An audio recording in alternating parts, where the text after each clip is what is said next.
Olá, o Alesp em Pauta de hoje vai falar sobre disfagia.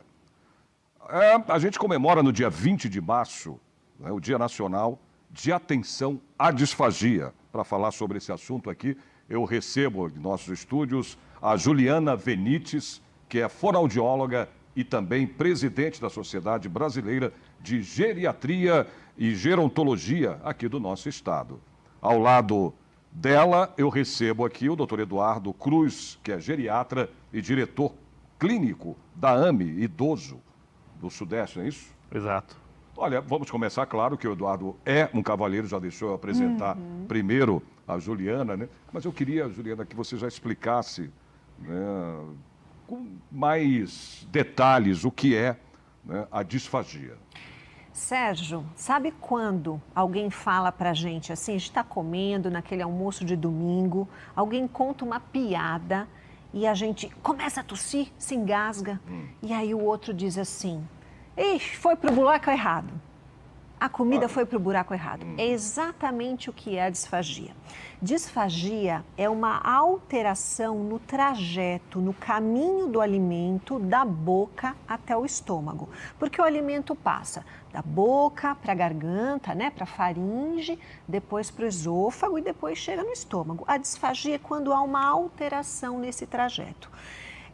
Também pode acontecer não só de um desvio, mas também do alimento parar onde ele não poderia. A gente tem muita história de pacientes que se sufocam com o alimento, né? Então, esse entalamento também a gente pode considerar um sintoma da disfagia.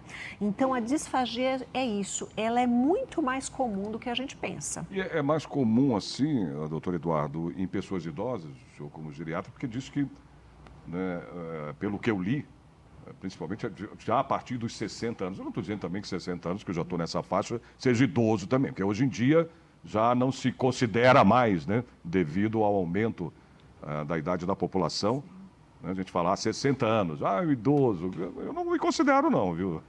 Do ponto de vista legal, a gente ainda usa esse ponto de corte de 60 anos, no hemisfério norte, com populações mais velhas, a gente usa 65 anos, a Itália, que tem um grande contingente de idosos, já subiu o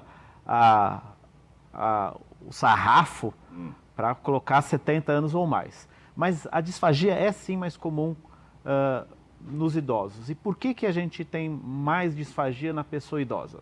Uma coisa óbvia é que tem algumas doenças que concorrem, que têm a disfagia como uma manifestação clínica, então as pessoas idosas têm mais doença, se tem mais doença, tem mais chance de ter disfagia. Mas tem um outro ponto muito importante, muito significativo, que a partir dos 30 anos, e exceto a Juliana, nós já estamos um pouquinho mais de 30 anos, a gente começa a perder massa muscular. Então você perde massa muscular no teu corpo inteiro. Não é só falar assim, eu estou com o braço mais fraco, a perna mais fraca, a sua musculatura elevadora da laringe, que ajuda nesse movimento de proteção de via aérea, ela também está perdida. Então, você tem os engasgos mais frequentes, tem esse quadro que a Juliana falou da estase, que é o alimento parado na garganta, é mais frequente. Tem uma outra coisa que acontece também com os pacientes idosos, que a gente começa a suspeitar da disfagia, é aquele paciente que começa a ter um quadro que parece assim, nossa, está se sufocando na saliva. Então a pessoa fala e tem muita saliva escorrendo, às vezes é porque ela não tem a deglutição automática. E isso também pode ser um quadro de disfagia. Então, a população idosa... Você pode sufocar com a própria saliva. Sim, e seria muito triste, né? Você ter a ruína a pessoa morreu em consequência disso. Mas, e aproveito aqui que a gente fez esse gancho, um dos pontos importantíssimos é que disfagia é causa de pneumonia. Porque se entra o que devia ir para o estômago pelo lado errado, isso vai carregar bactérias para o pulmão e a pessoa tem pneumonia. Então é muito frequente na população idosa, especialmente naqueles que têm pneumonia com frequência, você ter um comprometimento do sistema de deglutição. Só que se o profissional de saúde não está treinado para isso, eles não avaliam, não encaminham para uma fonoaudióloga, e aí a gente tem um monte de pacientes com doenças graves fazendo pneumonia e pneumonia e pneumonia, e na verdade o problema não é um problema de imunidade, é um problema de deglutição. Tá, então aí vamos partir. Isso. E é Tá, algo muito antes de você novo. falar... Ah, tá bom. Sim. Então fala primeiro, depois eu te... E é algo indago muito sobre o novo, que eu ia- sabe, Sérgio? Porque antigamente não se falava isso, né? Eu comecei a fazer minha especialização em gerontologia e eu trabalho com pessoas idosas há 24 anos. Quando eu dizia para as pessoas assim, mas eu sou fonoaudióloga e trabalho com idosos, as pessoas olhavam e falavam Já assim, se olhavam, o que ela olhavam bem. faz, né? Porque fono trabalha com criança que fala errado, né? Então, hoje em dia, isso melhorou, mas ainda é muito novo até para os próprios profissionais da saúde. Pra você ter uma ideia, é muito comum no envelhecimento as pessoas terem dificuldade para engolir o comprimido, sem ter doença nenhuma. Idosos saudáveis que estão lá na academia, dificuldade de engolir a própria saliva, tossem para engolir a saliva, tossem com água, que é uma das coisas mais difíceis que a gente tem para engolir, é a própria água, porque ela não tem sabor, ela escorre pela boca, né? Então, dificuldades para comer alimentos muito secos. Então, são queixas de disfagia que aparecem mesmo antes de a pessoa ter uma doença.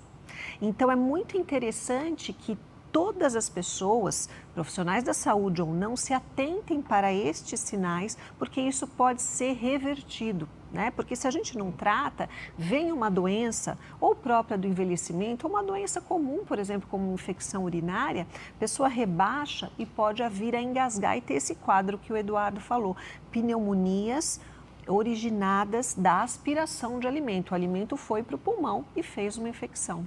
Mas as pessoas assim que tendem a ter esse problema, né, isso vem do quê? Eu digo assim, a pessoa ela tem algum problema, já vem com algum tipo de... Porque eu não conheço quem tenha tido isso. Na minha família nunca teve, eu nunca tive. É proveniente do quê? Então, existe esses quadros que são relacionados com o envelhecimento... não vou falar normal, né? Porque hoje falar de Não precisa falar norma, de envelhecimento, mas de isso norma, pode acontecer com uma pessoa jovem? Ou pode, criança, Sim, claro. pode. Esse engasgo pode acontecer. A gente tem algumas doenças em que é mais comum você ter a disfagia. Então, assim, classicamente, acho que a gente tem inclusive um projeto de lei tramitando na casa relacionado com AVC. Então, a pessoa tem, vamos falar dele, tem um acidente vascular cerebral, tem um derrame, e ele vai comprometer essa área de fala e deglutição. E aí, subitamente, a pessoa para de deglutir de maneira eficiente. Então, aí é muito claro, a pessoa vai sentir que ela fala estranho, não consegue engolir. Outras doenças, você tem uma instalação mais lenta. Classicamente, doença de Parkinson, que é outra doença que todo mundo já viu, geralmente reconhece porque o indivíduo fica tremendo, mas... além desse tremor, ele vai ter uma série de outros comprometimentos, inclusive da deglutição, né? Nas doenças que a gente chama de demências em geral, Sérgio, então a mais comum é a doença de Alzheimer, nas fases média para avançada, as pessoas vão ter disfagia. E uma coisa muito importante, essas pessoas elas vão ter, nas fases mais avançadas, até um comprometimento de comer pela própria mão. E aí ele não engole bem e você tem uma pessoa que dá a comida, que oferta num ritmo como se essa pessoa engolisse bem. Então você acaba criando aí, entre aspas, um afogamento. Você dá a comida e a pessoa fica afogada com aquele volume de comida. Então a Juliana e a Cris, que vai depois estar aqui com a gente, elas ensinam as famílias como fazer essa oferta de alimento, como fazer a adequação da consistência para que essa pessoa gaste menos energia e comece a comer com mais segurança. Então, raramente é uma instalação súbita, né? Como você falou, poxa, não tenho nada, não conheço ninguém, e a pessoa de repente aparece com isso. Geralmente é uma coisa lenta e às vezes a gente tem alguns sintomas que são interessantes, como a pessoa está ralentando na hora de comer. Então, a pessoa geralmente saía naquele almoço, né, Ju, em família, comia junto no mesmo ritmo, e começa cada vez a comer mais lentamente, né? Ou começa a cansar e começa a se desengajar. Ah, não quero comer mais. E sabe que é interessante, né, Eduardo? Porque isso que você falou acontece muito. Eu não conheço ninguém. Por quê? Porque geralmente a pessoa, ela mascara o problema. Ela faz assim, tá difícil para comer o filé. Então eu prefiro agora a carne moída. Então isso é clássico nas nossas avaliações. Você pergunta assim para o paciente, o senhor come pão francês? Aí o paciente fala, como? Quando você vai ver ele comendo, sabe o que ele faz? Molha no café com leite. Bom, eu conheço isso, né? Como um costume, principalmente no Nordeste, tem muito isso. Sim, mas o que acontece... Costume de molhar o pão no café. De chuchar o pão. Eu faço isso. É um costume para muitas pessoas, mas não, de jeito nenhum. Mas a nossa atenção sempre fica quando a pessoa fazia uma coisa e depois fala, não, agora eu não gosto mais. Então, hoje eu prefiro tomar uma sopinha. Comer arroz, feijão, bife, salada, legumes, me cansa. Então, a pessoa vai fazendo uma modificação na alimentação e julga, Sérgio, que é uma preferência. Agora eu prefiro assim. Então, ela não queixa para o médico. Ela acha que agora o gosto dela é assim, mas na verdade... Não pergunta, e o médico não pergunta, é o que eu sempre falo em vários congressos. Mas a pessoa pode estar mesmo sentindo, não tendo de repente, ela não... Entendeu? A carne está me, sei lá, dificultando, de repente, até na própria mastigação. Isso. Sim. E aí que o médico precisaria perguntar, o senhor está conseguindo comer? Porque assim, eu vejo que as equipes de saúde têm a preocupação se a pessoa está tendo uma boa dieta, se ela tem condição de comprar alimentos saudáveis, se ela consegue fazer os alimentos, mas não perguntam se ela consegue engolir. E às vezes ela não consegue mais engolir aquele alimento. E isso é muito comum. Nossa. E quem come menos proteína, que é a que vai ser mais difícil de deglutir, Exato. vai perder mais rápido a capacidade de deglutição. Então a gente entra numa espiral negativa, um ciclo vicioso, Isso. de que o indivíduo não come, tem mais disfagia, vai tendo cada vez menor ingesta de alimento e vai degringolando, vai ladeira abaixo. Quer dizer, então como é que a pessoa pode... É isso aí que tá. Eu queria saber como é que você tem os sintomas. Eu queria entender melhor Quais isso são para a os pessoa, sintomas? pelo menos perceber, né? Porque ela está ali, está com esse problema. Sim. Não é? Sim. O sintoma clássico é a tosse ou engasgo durante a alimentação. Esse é o sintoma clássico, né? Então a pessoa está comendo, tosse ou engasgo. Qual é a diferença de um para o outro? A tosse, você tosse, fica bem. O engasgo é que é aquela tosse muito mais forte, que às vezes a pessoa perde o ar, né? Vai ficando meio roxa, difícil voltar a respirar. Então, esse é um sintoma muito clássico. Quando a pessoa sente a comida passando com dificuldade, sente a comida mais parada, né? Outra coisa importante que é o emagrecimento sem causa aparente. Às vezes a pessoa, ela vai tossindo, você está comendo lá, gostoso com a sua família, de repente você engasga, dá uma vergonha. Os pacientes falam, ai, doutora, eu prefiro não comer mais, né? As pessoas evitam comer, param, suspendem a alimentação naquele momento, né? Então, emagrecimento sem causa aparente. Às vezes as pessoas ficam sempre com um catarro no pulmão, isso também é muito comum. A falar, ai, estou sempre gripado, sempre com o pulmão cheio, pigarro. Não, mas aí é um monte de coisas que podem ser outras coisas também. Exato. São vários sintomas que você está citando aqui, que também podem ocorrer com outros tipos de doença e você ter esses mesmos sintomas praticamente. Exatamente. Então, o que acontece hoje, os profissionais da saúde têm que estar mais aptos a identificar que talvez seja disfagia, né? Então, a gente até teve uma campanha dentro da Sociedade Brasileira de Geriatria e Gerontologia em 2019, que chamava #PodeSerDisfagia. Então, a gente alertava para isso, porque isso é comum, mas vem acompanhado de outras coisas, né? Então a pessoa não come mais o prato todo, demora demais para comer, evita comer em público, porque a pessoa que tem disfagia, Sérgio, uma coisa muito interessante, ela tem um impacto social muito grande. Então cheguei aqui hoje, falo, vamos tomar um café? Na verdade, o que a gente quer aqui entre nós não é exatamente tomar café, a gente quer bater um papo, queremos nos conhecer. Então, as situações sociais do ser humano são todas permeadas por comida. Então, a pessoa fica mais triste, fica mais isolada. Então, tudo isso pode ser disfagia. Existem exames específicos para verificar isso. A avaliação clínica do fonoaudiólogo já é um instrumento principal para diagnosticar, mas quando a gente tem dúvida, a gente já tem exames objetivos que são feitos para diagnosticar a disfagia e a gente tem como tratar. Isso depois a Cristina vai contar um pouquinho para você como é o tratamento. É isso que depois eu quero saber. Aliás, você falando do projeto de lei, eu tenho aqui, está aqui comigo, que é o 1115 de 2023 aqui, que é exatamente o que você falou, institui a política estadual de prevenção de acidente vascular, né, cerebral. Sim. E também de apoio aqui, no caso do projeto, também de apoio às vítimas aqui do nosso estado, né?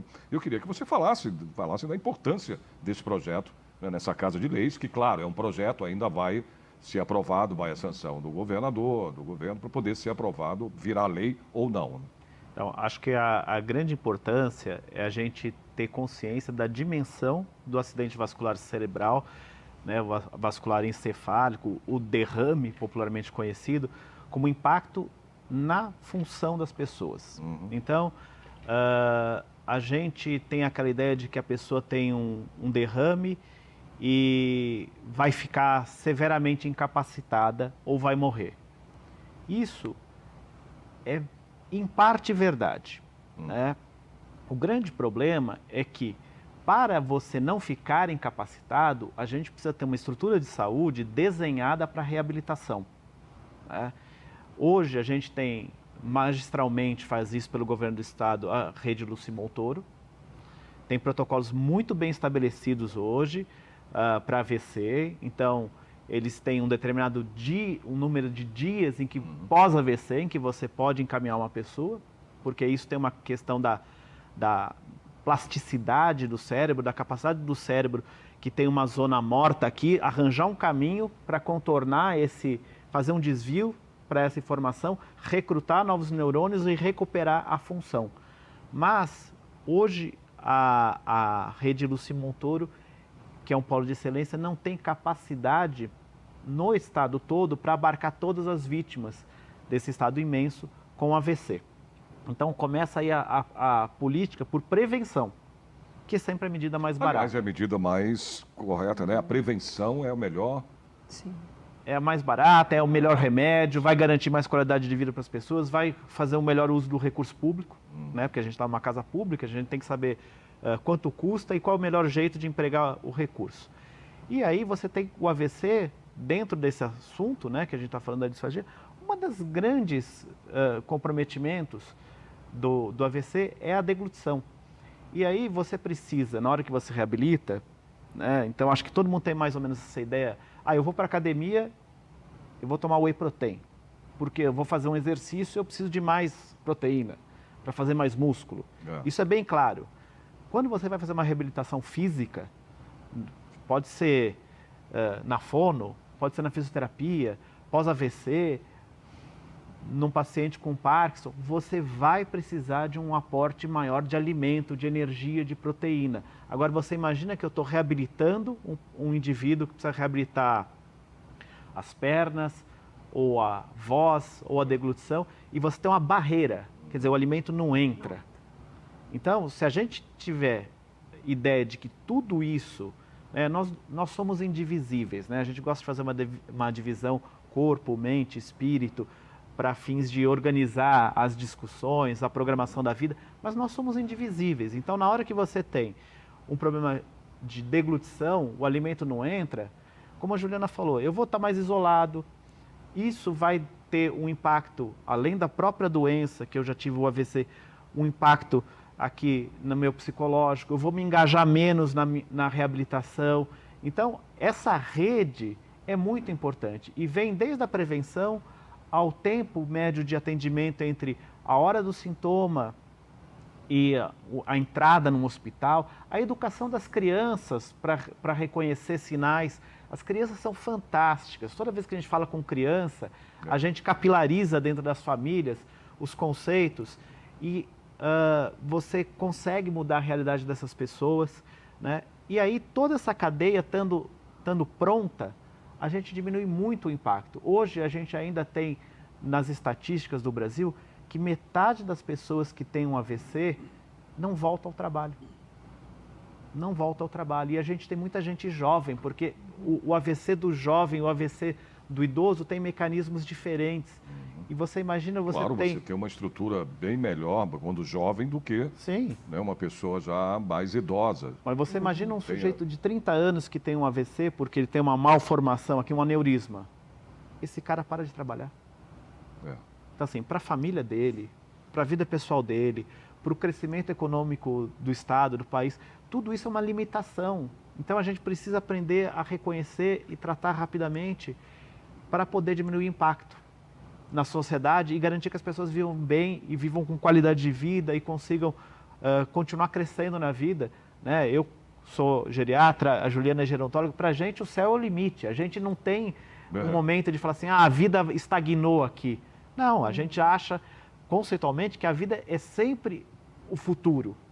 Então, se eu deixo essa pessoa aposentada por invalidez, ela recebe aquele carimbo inválido, Nossa. a vida é esperar o fim. É. Então, o projeto Você de lei... esperar para morrer, cara, não tem coisa pior. Se você, olha, Exatamente. cá no fundo, como dizia minha avó, no fundo de uma rede. No fundo de uma rede. Não é? Agora, você falou de criança, tudo, né, doutora? A criança, então, ela é uma ajuda importantíssima, né, para a pessoa para descobrir. Para tudo, né? Porque ela é sincera, ela vai direto, ela vai direto ao ponto. A gente dentro, né, da Sociedade Brasileira de Geriatria e Gerontologia aqui de São Paulo, nós esse ano estamos trabalhando com a década do envelhecimento saudável, né? Pela Organização Pan-Americana das Nações Unidas, a gente está trabalhando com esse tema e um dos pilares desse tema se chama intergeracionalidade.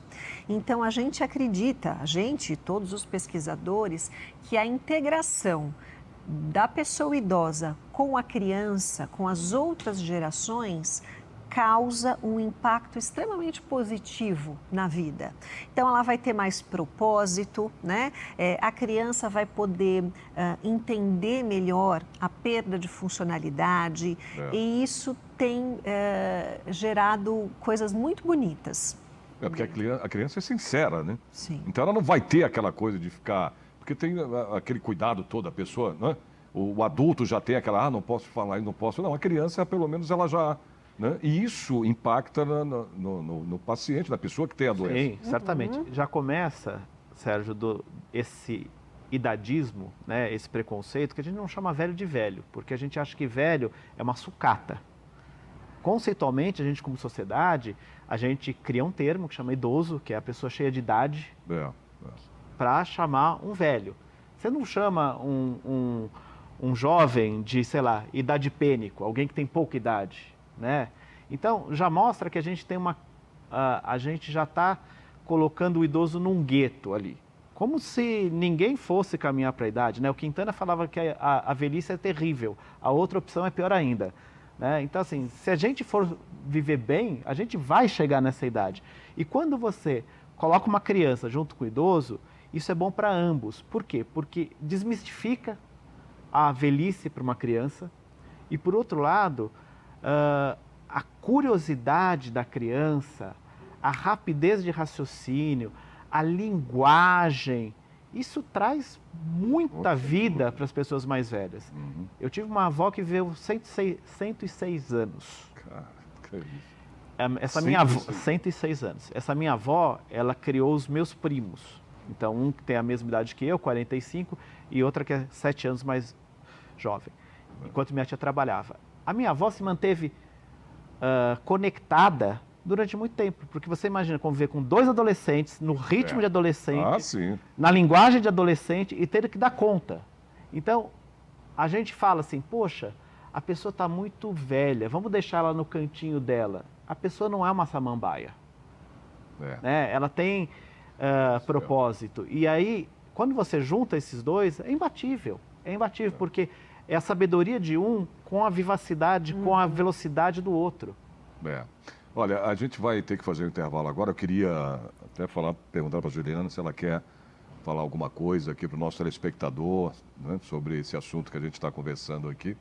E já de cara, desde já, te agradecer aqui a presença, né, da Juliana Venites.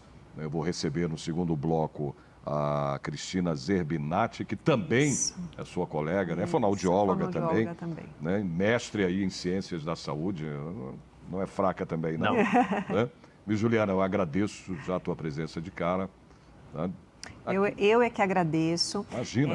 Dentro da fonoaudiologia, a gente tem... a fonoaudiologia em si é uma área muito jovem, né? A disfagia, então, é mais jovem ainda. Os primeiros estudos começaram lá na década de 80. E hoje, a fonoaudiologia brasileira, dentro da disfagia, é uma fonoaudiologia reconhecida no mundo todo, né?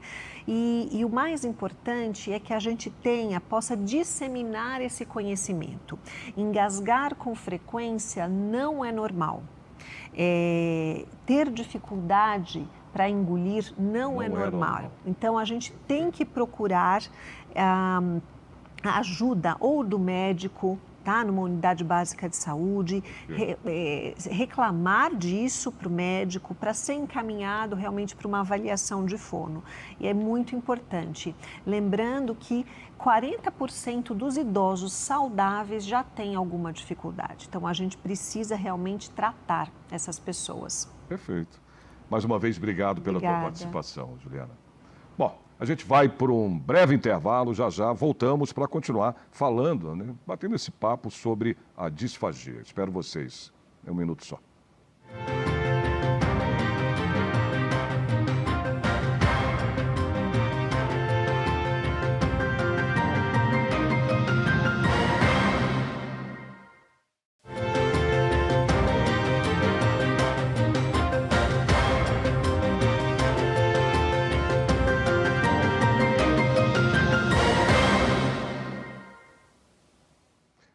Estamos de volta com a Lespe em Pauta hoje, conversando, batendo esse papo aqui sobre disfagia. Bom, eu recebo agora, aqui nos nossos estúdios, a doutora Cristina Zerbinati, que é fonoaudióloga também, e é mestre em ciências da saúde. Junto com ela, continua aqui, né, o nosso doutor Eduardo, que o doutor Eduardo é geriatra, né? Sim. Sou geriatra e sou diretor clínico de uma unidade aqui do Governo do Estado, que é o Amidoso Sudeste. Olha, vamos falar então, continuar falando sobre a disfagia. Eu queria saber, doutora, dos sintomas, né? Se há também alguma medicação, né, para combater a disfagia. Eu queria que a senhora explicasse melhor para o nosso telespectador. Claro, Sérgio. Na verdade, assim, essa pergunta ela é bastante corriqueira, né? Porque a gente sempre busca por alguma medicação que pudesse nos auxiliar nesse processo. Mas, quando a gente fala da disfagia, a gente fala de sintoma de doença. Então, no bloco anterior, comentávamos sobre o AVC, né? Então, o AVC, pegando de exemplo, ele é uma doença que pode ter como consequência uma disfagia. Então, o que é tratado de forma medicamentosa é o AVC, no caso, né? Então, é a doença que iniciou esta dificuldade para deglutir. Então, a disfagia em si, a gente não tem um remédio específico, né? Uma prescrição médica que possa ser feita e a gente vai lá na farmácia e compra um remédio para tomar. Como a gente está falando sobre uma disfunção, então no caso do AVC foi uma alteração neurológica que provocou, então a gente vai ter que trabalhar por meio de exercícios essa readequação, né, do cérebro, fazer com que o cérebro aprenda novamente ali, né, do local onde foi machucado por conta do AVC, a região ao redor, muitas vezes, ela reaprende aquela função do lugar onde está machucado, que é o que a gente chama de neuroplasticidade, né? Então, a partir dessa readequação, que daí é feita com exercício, é que a gente consegue controlar esse sintoma que é a disfagia. Então, o AVC é um dos exemplos. Outro exemplo que a gente usou de doença foi o Parkinson, que é uma outra doença neurológica também. Então, vão existir medicações específicas para o Parkinson e, por meio de exercícios ou qualquer outro tipo de... aí a gente vai trabalhando, né, dependendo ali do que a gente consegue avaliar, com manobra, com mudança de consistência. Às vezes a gente muda até o utensílio, né? Então é a colher, o garfo, o copo, é o ritmo da oferta desse alimento. Então o paciente está muito mais lentificado, a gente não vai conseguir dar o alimento no ritmo que ele comia antes, então a gente tem que fazer esse tipo de orientação. Então, essa é a forma como a gente tem, né, de reestruturar esse machucado que acabou acontecendo por conta das doenças. Agora, um remédio que a gente possa dizer, olha, passe no médico, ele vai fazer uma prescrição, você vai na farmácia buscar, para disfagia a gente não vai ter, né? E aí talvez o doutor consiga até colaborar um pouco melhor. Não, né, e até antes de falar disso aqui agora, eu queria entender uma coisa, falando ainda no acidente vascular cerebral. Sim. Não ou sim, ou necessariamente, quando você tem um acidente, você tem esse problema ou não?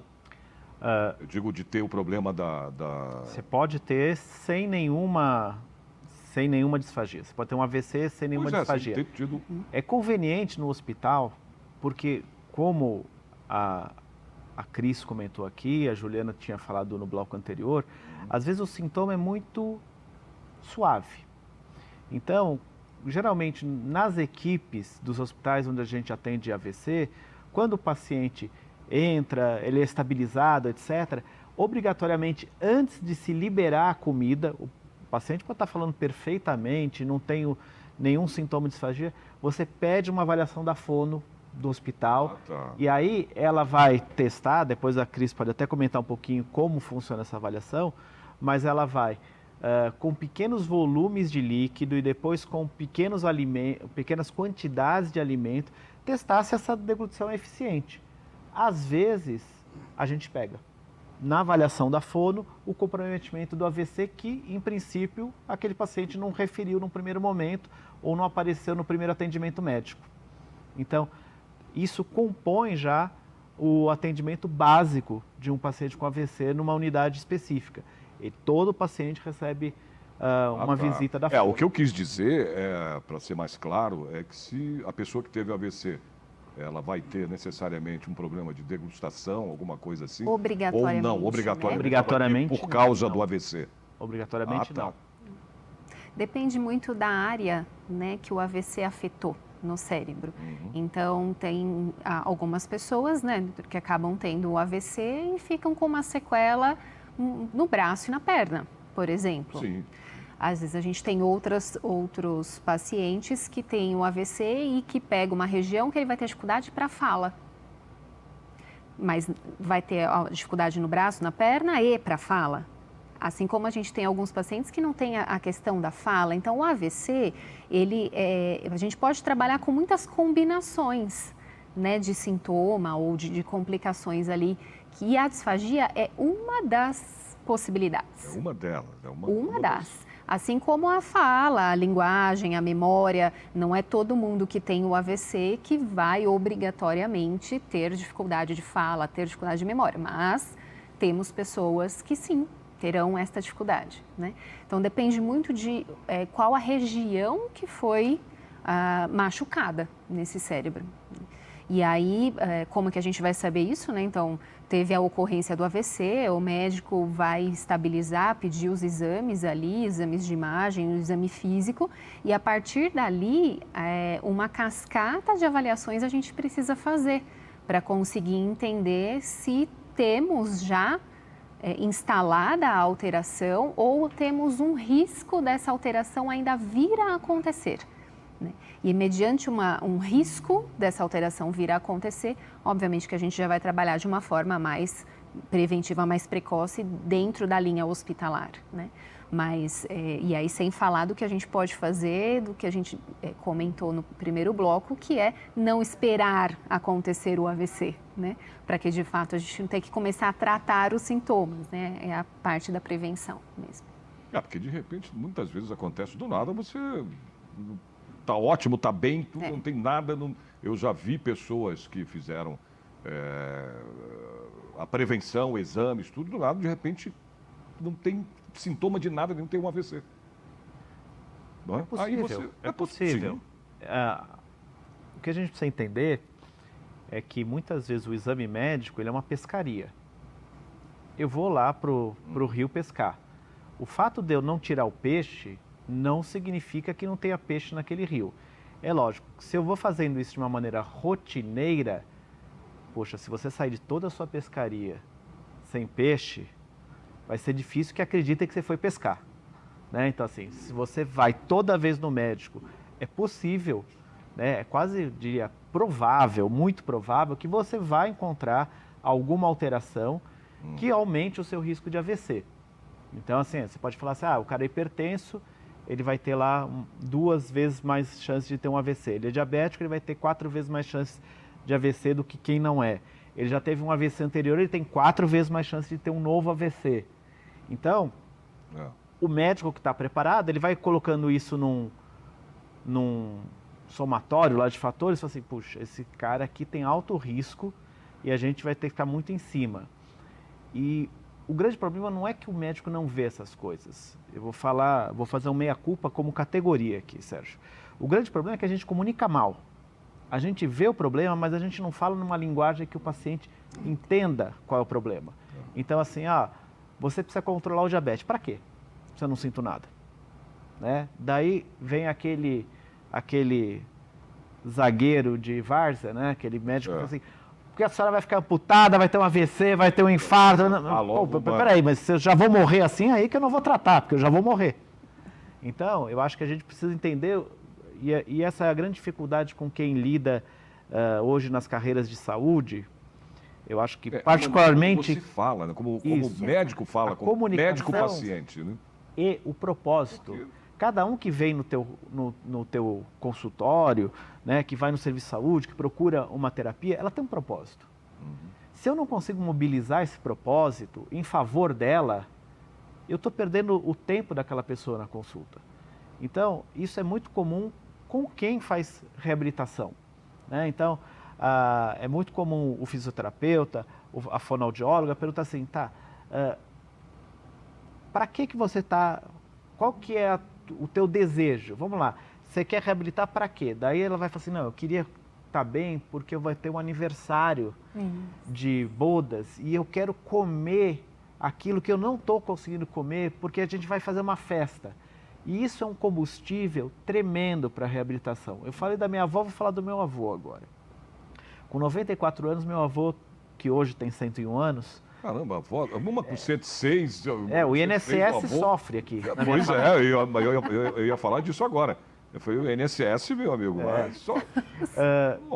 A avó com 106, né, que você falou. Eles longevos. Ele com 94 anos, Sérgio, a gente estava jantando e ele teve um AVC na minha frente. Então, assim, a gente tirou os pratos e tal, trouxe a fruta, falou assim, o senhor quer o quê? O senhor quer um melão ou um caqui? Aí ele falou um sotaque português carregadíssimo, mas que a gente entende. Falou, não entendi.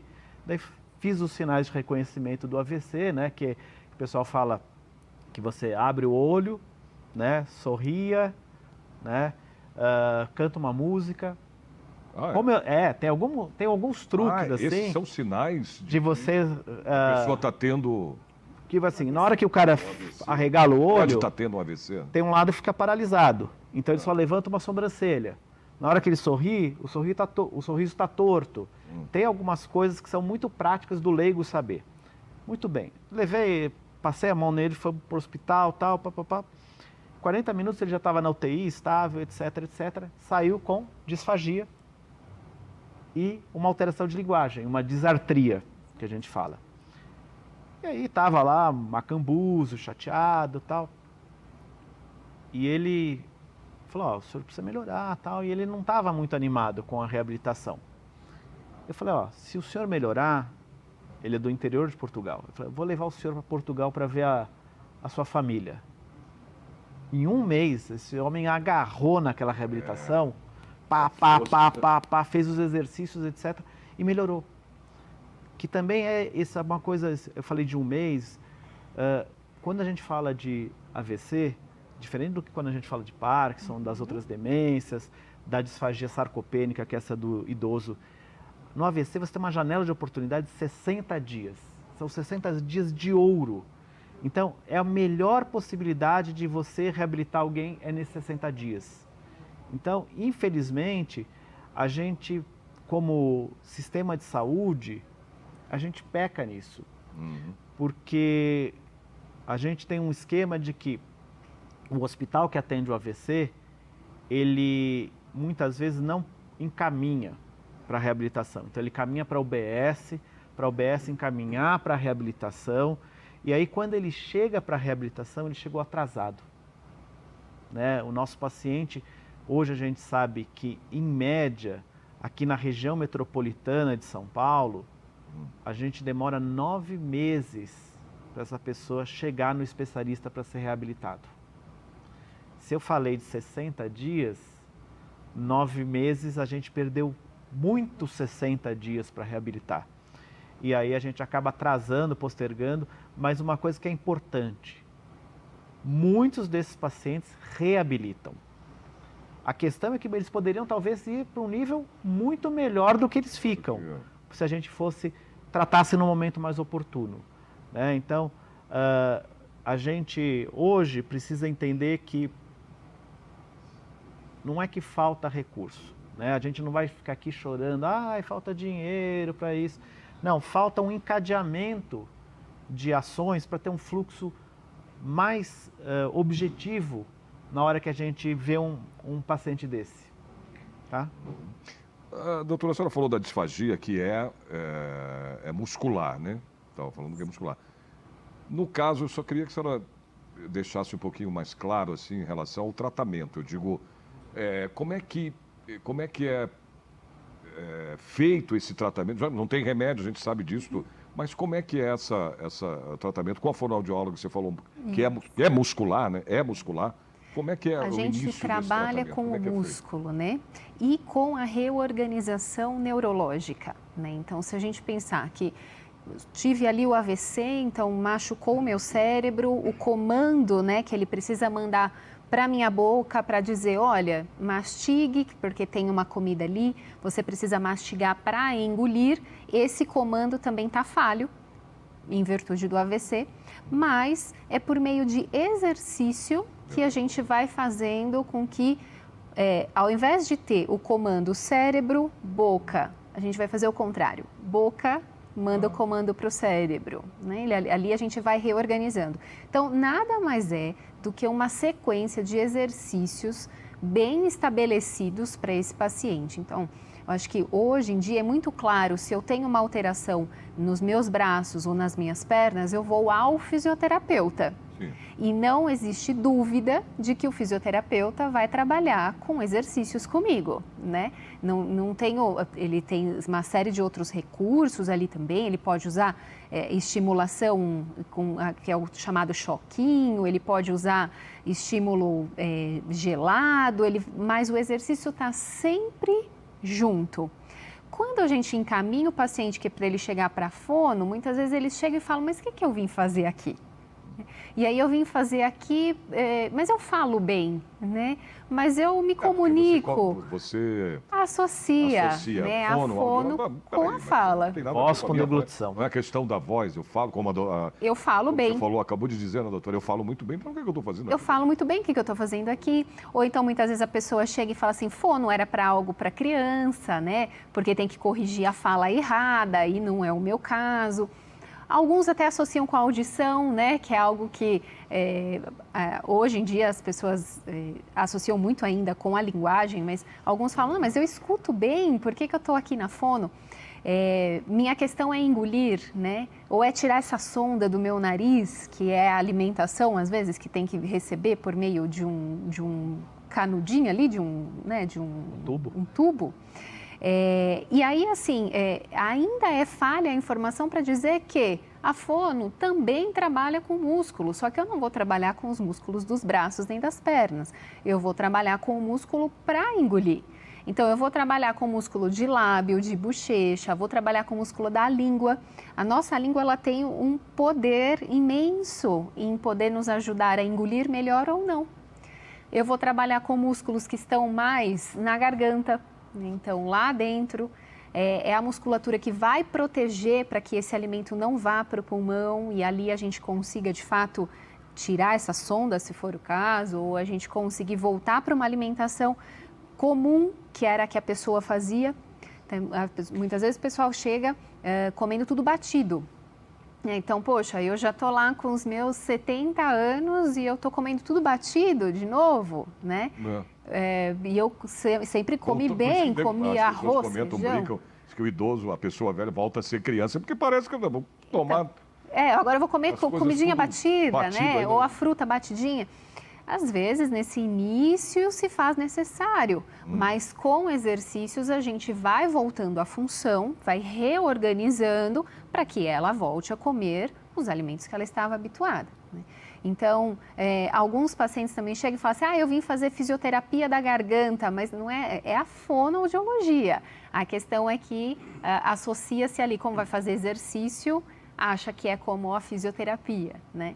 Então, a presença do fonoaudiólogo dentro da equipe de reabilitação, e aí no caso que a gente está usando aqui de exemplo do AVC, a gente vai, assim como a fisioterapeuta, físio trabalha com os grandes músculos, as grandes cadeias musculares, e a gente vai trabalhar com o que é muito pequeno, né?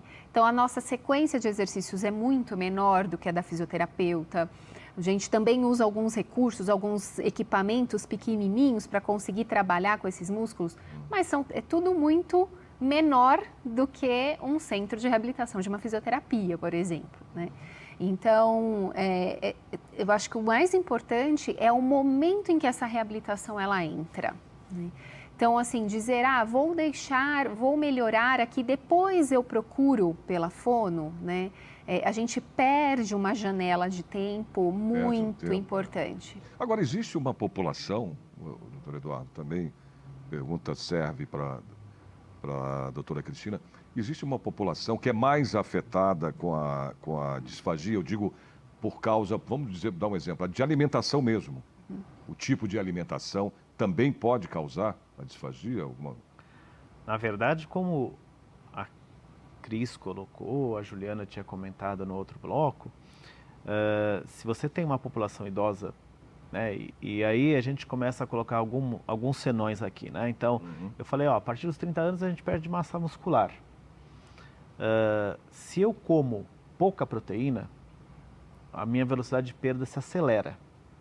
Então, eu estou falando, se o paciente é idoso, hoje a gente já sabe que um idoso precisa comer mais proteína que um jovem para ter a mesma formação de massa muscular.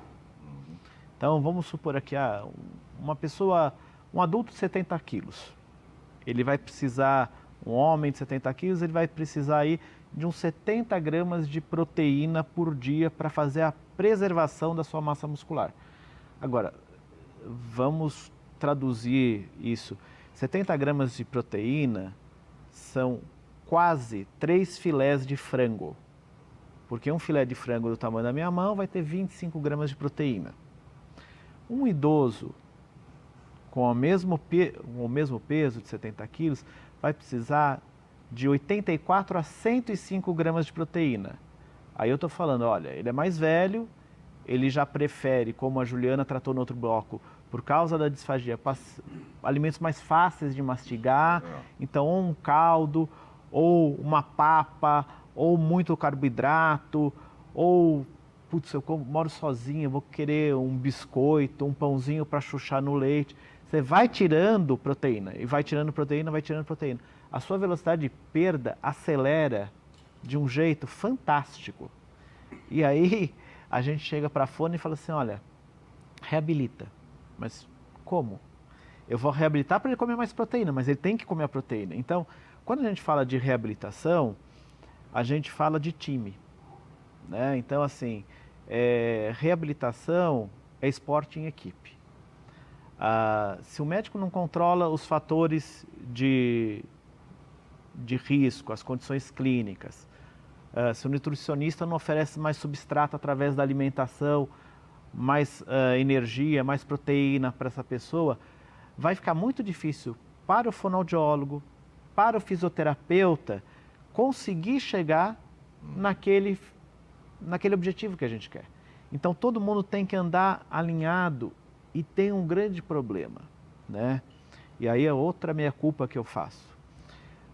Nós, profissionais médicos, somos muito mal formados naquilo que as outras especialidades não médicas fazem. Então, a gente tem uma tendência que eu acho que até um pouco de soberba, e aí me desculpe os colegas que eu estou sendo ofensivo, em vez de falar não sei, de falar uma coisa absurda, de falar errado e de convencer a família de que aquilo que o outro profissional está falando não é importante. Então, a gente tem pouca carga horária na formação médica em reabilitação. Pouquíssima, pouquíssima. A gente fala muito de doença, fala muito de remédio e não fala nada de dieta. De dieta, o que a gente faz isso é proibir. Então, você vai no seu médico, você está com colesterol alto, ele já sabe o que ele vai te proibir. Ele está com a pressão alta, já sabe o que ele vai proibir. Mas ele não sabe o que fazer quando ele não tem que proibir. Então, eu falo assim, tem que aumentar a proteína desse cara. Ele vai falar, puta, como é que eu vou aumentar a proteína desse cara? Eu nunca aprendi a fazer isso, etc. Isso a gente aprende em time. E a vantagem de você trabalhar em time é que você divide as responsabilidades. Então, eu falo para o meu paciente, olha, isso você vai discutir com a doutora Cristina. Né? A doutora Cristina me passa o feedback de falar, olha, a gente vai agora dar um passo adiante, mas eu estou percebendo que eu não estou conseguindo progredir porque esse cara tem uma asma dele está descompensada. Então ele vai fazendo o exercício, ele começa a ter falta de ar. Eduardo, você precisa compensar a asma desse sujeito, senão eu não vou conseguir reabilitar. E aí você vai trabalhando esses times, vai trabalhando em equipe e o resultado sai. Então, tem um pouco de cultura, né, de que a gente, como profissional de saúde, especialmente o médico, está acostumado a trabalhar sozinho. Na hora que você muda isso, você usa melhor o recurso de saúde e produz um resultado melhor. Olha, a gente está chegando ao final do programa já, viu, Cristina? E eu queria que vocês falassem do dia 20 de março, que é aí o Dia Nacional de Atenção à Disfagia. Eu queria saber a mensagem que vocês deixam aí para a população, né, para a nossa população. O que pode ser dito em relação a... Eu acho que assim, o dia 20 de março, ele é uma data representativa, uma data simbólica ali, para que a gente tenha, de fato, uma atenção para esse assunto. Mas, acho que o mais representativo e aí eu vou repetir as palavras da Juliana Venitz do bloco anterior, onde a gente sempre orienta que engasgar durante a refeição não é normal. Refeição é para ser algo prazeroso. Então, a gente come para ter a socialização, para a gente, lógico, fazer a nossa nutrição, a nossa hidratação, mas não é normal sentar a uma mesa de restaurante. Quantas pessoas a gente observa no dia a dia que sentam para almoçar e engasgam? Não é normal, senão todo mundo estaria engasgando a todo momento que comesse qualquer coisa. Né? Só que a gente sabe que parece algo ainda vergonhoso reconhecer, né, que eu tenho esses engasgos ou que eu tenho alguma dificuldade, porque isso socialmente vai ficar um pouco mais evidente. Então é preferível eu modificar a minha rota ali sozinho, só que como é um sintoma, se não for trabalhado, a gente vai piorar esse sintoma. Né? E aí chega um momento que já não dá mais para camuflar desta forma. E, ao mesmo tempo, a gente pode ter consequências de saúde muito sérias, né, por conta da disfagia. Então, eu engasgo hoje aqui com um copo de água, ou amanhã eu vou tossir, eu estou dormindo e acabo engasgando com a minha saliva. São coisas pequenas e pontuais, mas que no cotidiano, né, fazendo isso toda hora, chega uma hora que eu vou ter uma pneumonia. As pneumonias de repetição, né, elas levam a uma hospitalização. Da hospitalização eu posso ter inúmeras outras consequências, né? Fora a minha chance de desnutrir, desidratar no meu dia a dia e eu não observar. Então, a disfagia, ela parece algo muito pequeno, ainda é algo pouco observado, mas que tem consequências muito grandes para a saúde da população. Então, está engasgando, tem uma dificuldade, está deixando de comer aquilo que sempre foi o habitual, procure por um auxílio. A avaliação ela será feita, a gente consegue fazer avaliação em consultório mesmo, temos os exames adicionais, mas em consultório já dá um norte, uma linha de tratamento e a qualidade de vida ela vem na sequência. Ok, doutora, obrigado pela sua participação. Eu que agradeço, muito Doutor obrigada. Eduardo. Eu acho que, fazendo um fechamento aqui do que foi falado pela Cristina, pela Juliana, a disfagia é uma ponta do iceberg, né? Ela é o sinal visível de um problema invisível. Eu vou só te dar um exemplo. Quando a gente começa lá na faculdade, a Cristina com certeza passou por essa mesma coisa, a gente tem aula de anatomia. Sim.